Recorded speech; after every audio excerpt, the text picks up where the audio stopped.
बिस्मिल्लाहिर्रहमानिर्रहीम। अस्सलामु अलैकुम वरहमतुल्लाहि वबरकातुहू। आबिद राजा चैनल की तरफ से आज मैं अपने दोस्तों को रसूलुल्लाह सल्लल्लाहु अलैहि व आलिहि वसल्लम का एक बहुत ही प्यारा फरमान सुनाऊंगा। उससे पहले मैं अपने तमाम दोस्तों से गुजारिश करूंगा कि इस वीडियो को आपने आगे ज़रूर शेयर करना है। तो शुरू करते हैं।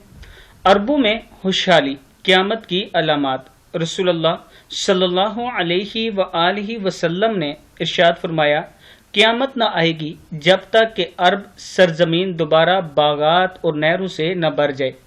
तब एक सवार इराक से मक्का पहुंचेगा और दौरान सफ़र इसे सवाए रास्ता भूल जाने के कोई खौफ न होगा, अलबत्ता कत्ल व गारत आम हो जाएगी। मसनद अहमद की हदीस है। आज के दौर में अगर आप अरब ममालिक को देखें तो उनका हाल सेम यही है जो इस हदीस में बयान किया गया है। अरब तबाही की तरफ जा रहे हैं।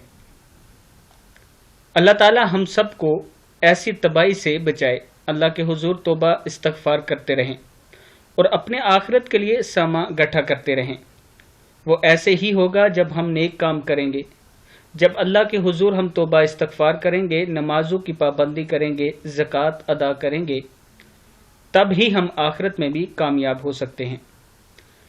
इस वीडियो को भी आप दोस्तों ने आगे ज़रूर शेयर करना है। अस्सलामु अलैकुम वरहमतुल्लाहि वबरकातुहू।